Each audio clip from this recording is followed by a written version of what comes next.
Hello everyone, set study point में आपका स्वागत है। पर्यावरण के शॉर्ट नोट्स के लिए हमारे चैनल को सब्सक्राइब करें और बेल आइकॉन को दबाना न भूलें। Welcome to our YouTube channel. मेरा नाम नेहा है और मैं यहाँ पे आपके लिए लाती हूँ ईबीएस की कुछ इम्पोर्टेंट ट्रिक और ईबीएस की कुछ इम्पोर्टेंट पॉइंट।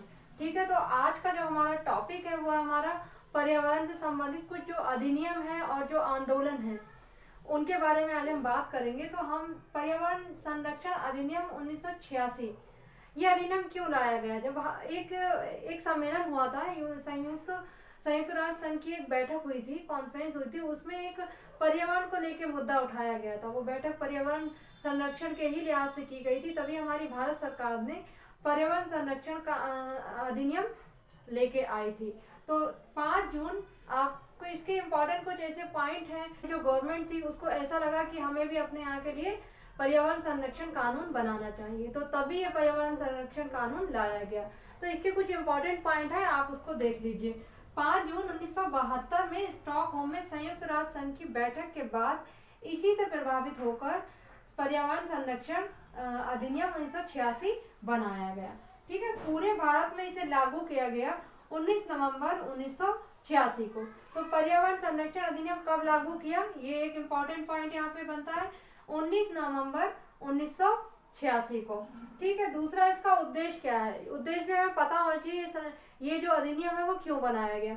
इसका उद्देश्य है पर्यावरण की सुरक्षा एवं संरक्षण, यानी पर्यावरण की सुरक्षा और संरक्षण के लिए पर्यावरण संरक्षण अधिनियम 1986 लाया गया।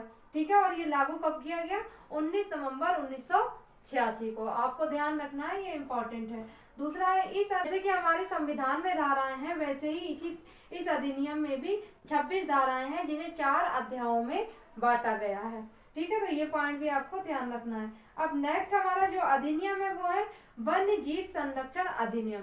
इससे पहले आपने नाम सुना है कि वन्य जीव संरक्षण अधिनियम जो है वो 1972 में लाया गया था। जब ये बैठक हुई थी उसी समय वन्य जीव संरक्षण अधिनियम भी लाया गया था। तो वन्य जीव संरक्षण नाम से ही पता चल रहा है कि जो वन में रहने वाले जीव हैं उनके संरक्षण के लिए जो अधिनियम बना वो हमारा वन्य जीव संरक्षण अधिनियम कहलाता है। ठीक है, इसका उद्देश्य क्या है? इस अधिनियम का उद्देश्य प्रभावी ढंग से देश के वन्य जीव की रक्षा और तस्करी, अवैध शिकार और अवैध व्यापार को नियंत्रित करना है। क्योंकि जो ठेकेदार होते हैं वो वहाँ के जंगलों को काटकर उनका अवैध व्यापार करते हैं, और जो वहाँ के रहने वाले जानवर हैं, शेर हैं, हिरन हैं, गेंडा हैं, इन सब की जो इनका अवैध रूप से शिकार करके उसकी तस्करी करते हैं। तो ये इन सबको रोकने के लिए हमारा वन्य जीव संरक्षण अधिनियम 1972 लाया गया। तो ये 2 अधिनियम इम्पोर्टेंट है। अब हम बात करते हैं दूसरे अधिनियम की। ये अधिनियम, इससे पहले मैंने वीडियो में बताया था कि झारखंड में जंगल बचाओ आंदोलन जो शुरू किया था वो सूर्यमणि ने किया था। उसके बाद ही वन अधिकार अधिनियम 2006 लाया गया। ठीक है, तो वहां पर क्या हो रहा था, वहां पर जो ठेकेदार हो रहे थे वो अवैध रूप से वनों का कटाई कर रहे थे, वनों की तस्करी कर रहे थे। इसलिए उन्होंने इस वन अधिकार अधिनियम, जंगल बचाओ आंदोलन शुरू किया। ठीक है, ये वन संबंधित नियमों का एक महत्वपूर्ण दस्तावेज है। जंगल में रहने वाले लोगों की, इसका उद्देश्य क्या है? जंगल में रहने वाले लोगों के भूमि तथा प्राकृतिक संसाधनों पर अधिकार से संबंधित है। इस नियम में यह भी बताया गया है कि 25 वर्षों से अधिक या 25 वर्षों तक जो लोग जंगलों में निवास करते हैं, जो जंगल में रहते हैं, तो जंगल में होने वाली सभी प्राकृतिक चीजें जो हैं उन पर उन लोगों का अधिकार है। ठीक है, वो उससे अपनी रोजी रोटी चलाते हैं, अपना भोजन ग्रहण करते हैं, और अपनी दवाइयाँ वगैरह जो भी जड़ी बूटियाँ होती हैं उन सब पे उन लोगों का अधिकार है। ये कानून 18 दिसंबर 2006 को पारित हुआ। ठीक है, और पूरे देश में 31 दिसंबर 2007 को लागू हुआ। अब यहाँ पे 2 समझने वाली बातें हैं कि ये बना कब? 18 दिसंबर 2006 को बना, यानी पारित हुआ। ठीक है, यानी ये कानून बन गया। और ये लागू कब हुआ? 31 दिसंबर 2007 को। तो यहाँ पे आपको वन अधिकार अधिनियम 2006 या 7 दोनों आपको दे सकते हैं। आपकी बुक एनसीईआरटी वाली बुक में ये 2006 लिखा था, तो यहाँ पे मैंने 2006 लिखा है। ठीक है, तो यहाँ पे 2006 या 2007 भी हो सकता है। तो आपको यहाँ पे ये चीज अपने आप यहाँ पे समझ लेना चाहिए, ये इम्पोर्टेंट है। ये पूरे देश में कब लागू हुआ? 31 दिसंबर 2007 को, और पारित कब हुआ? 18 दिसंबर 2006 को। ठीक है, ये बहुत इंपॉर्टेंट है, आप इसको ध्यान रखिए। फिर एक बार रिपीट हो जाता है, झारखंड में जंगल बचाओ आंदोलन का नेतृत्व सूरमणि ने किया था। ठीक है, सूरमणि के बारे में हमने आपको इससे पहले और वीडियो में, इससे पहले की वीडियो में बता चुकी हूँ। जिन्होंने नहीं देखा है तो है, उनकी हम बात कर लेते हैं जो पर्यावरण से संबंधित ही हैं। तो पहला हमारा आंदोलन है, ये मोस्ट इम्पॉर्टेंट है, आप इसको मोस्ट इम्पॉर्टेंट लिख लीजिए, क्योंकि यहाँ से एग्जाम में बहुत बार क्वेश्चन रिपीट हो चुका है। चिपको आंदोलन ये हुआ था 1970 में, आपको ध्यान रखना है। 1970 में चिपको आंदोलन हुआ था। अब ये आंदोलन कहाँ हुआ था? उत्तराखंड के गोपेश्वर जिले के रैणी गांव में हुआ था। अब ये प्रेजेंट में इस समय जो है वो उत्तराखंड है, लेकिन उस समय जब ये आंदोलन हुआ था तब ये पार्ट जो था वो हमारा यूपी में ही था। तो उस समय की अगर हम बात करें तो यूपी के, तो यहाँ पे हम लिख सकते हैं उत्तर प्रदेश। ठीक है, क्योंकि उस समय जो उत्तर प्रदेश के गोपेश्वर जिले के रैणी गांव में हुआ था। और प्रेजेंट में ये जो अगर पूछ लें कि गोपेश्वर जिला जहाँ चिपको आंदोलन हुआ था वर्तमान में वो कहाँ है, तो हम लगाएंगे वो उत्तराखंड। ठीक है, तो ये वाला पॉइंट इंपॉर्टेंट है, आप इसको अच्छे से समझ लीजिए कि 1970 में जो उत्तराखंड और उत्तर प्रदेश जो था वो एक ही था, उसके बाद ये अलग हुआ है। तो जब चिपको आंदोलन 1970 में शुरू हुआ था तब हमारा यूपी में ही ये जिला लगता था। तो यूपी के आप यहाँ पे लिख सकते हैं यूके, यानी उत्तराखंड के। आप अपने ट्रिक के हिसाब से समझ सकते हैं जैसे आपको इजी हो, लेकिन यहाँ पे ये बताना बनता था कि उत्तर प्रदेश के गोपेश्वर जिले के रैणी गांव में हुआ। ठीक है, आप यहाँ पे उत्तराखंड के गोपेश्वर जिले के रैणी गांव में हुआ। आप अपने हिसाब से आप इसको एग्जाम में देख लीजिए। इसका नेतृत्व किसने किया था? इसका नेतृत्व किया था सुंदर लाल बहुगुणा ने। ठीक है, ये एक पर्यावरणविद थे, इन्होंने उसका नेतृत्व, इस चिपको आंदोलन का नेतृत्व किया है। जैसे कि नाम से ही पता चल रहा है कि चिपको यानी महिलाएं पेड़ों से चिपककर उनकी रक्षा करती थी। जब वहां पर अवैध खनन होता था, अवैध पेड़ों की कटाई होती थी, तो वहां पर महिलाएं अपने अपने जो भी वो पेड़ चुन लेती थी, उनसे जाके चिपक कर उनको काटने नहीं देती थी। ठीक है, तो 1970 में ये आंदोलन हुआ है, आपको ये डेट भी याद रखना है, मोस्ट इम्पॉर्टेंट है, अच्छे से इसको ध्यान रखिए। नेक्स्ट है हमारा अपिको आंदोलन। अब ये जो था हमारा, आप एक चीज यहाँ पे और समझ लीजिए कि यूपी या उत्तराखंड। ठीक है, यहाँ पे यूपी या आप यहाँ पे उत्तराखंड लिखिए, उत्तराखंड।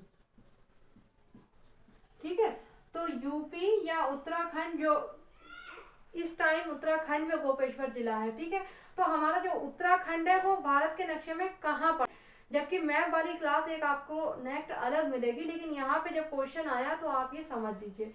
जैसे कि हमारा ये भारत का नक्शा है, इसमें हमारा ये है पूरब, ये है पश्चिम, ये है उत्तर और ये है दक्षिण। ठीक है, तो पूछ लेते हैं कि चिपको आंदोलन कहाँ हुआ था, यानी किस एरिया में हुआ था। तो हमारा जो ऊपर का एरिया है वो हमारा है उत्तर दिशा में है। तो चिपको आंदोलन जो हुआ था ये उत्तर साइड में हुआ था। ठीक है, आपको ध्यान रखना उत्तराखंड, क्योंकि हमारा यहाँ पे उत्तराखंड पड़ता है। उत्तराखंड कहाँ पड़ता है? ऊपर यहाँ पे पड़ता है। तो उत्तराखंड जो है वो हमारा उत्तर दिशा में है, इसलिए चिपको आंदोलन हमारा हुआ था उत्तर की दिशा में। ठीक है, अब अपिको आंदोलन की हम बात कर रहे हैं, ये हुआ हमारा कर्नाटक में। तो कर्नाटक है हमारा दक्षिण में। ठीक है, तो आपको ये ध्यान रखना है कर्नाटक हमारा दक्षिण में है। तो हमारा अपिको आंदोलन हुआ था वो दक्षिण दिशा में हुआ था। ये दो पॉइंट है, आपको अच्छे से इसको समझ लीजिए कि अपिको आंदोलन था ये हमारा कर्नाटक में हुआ था। और कर्नाटक कहाँ पड़ता है? एग्जाम में क्वेश्चन इस टाइप से आएगा कि अपिको आंदोलन कर्नाटक में हुआ था, तो कर्नाटक की स्थिति क्या है, मैप में कर्नाटक की स्थिति क्या, तो आपको लगाना होगा वहां पे दक्षिण। सीटेट में इस टाइप के क्वेश्चन बहुत बार देखे गए हैं, तो आप ये यहाँ पे समझ लीजिए। ये अपिको आंदोलन कब हुआ? 1983 में पांडुरंगा हेगड़े के नेतृत्व में। ठीक है, 1983 में पांडुरंगा हेगड़े के नेतृत्व में ये आंदोलन हुआ। ठीक है। अपिक्को एक कन्नड़ भाषा का शब्द है, आप इसको भी समझ लीजिए।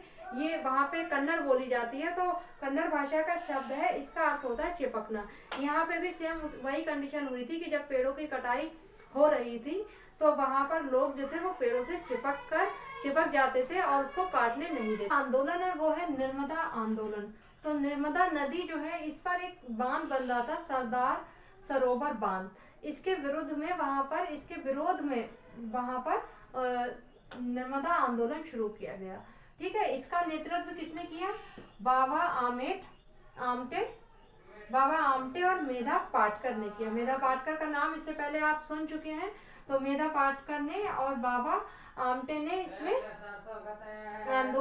इस आंदोलन में मुख्य भूमिका निभाई थी। अब इस आंदोलन के बारे में थोड़ा सा जान लेते हैं कि जब कोई डैम बनता है तो वहाँ पे बहुत सारे जो भी आसपास की चीजें होती हैं, आसपास के गांव होते हैं, जंगल होते हैं, उन सबको हटा दिया जाता है। तो यहाँ पे भी सेम यही कंडीशन थी। यहाँ पे करीब 248 गांव इस जगह पर थे।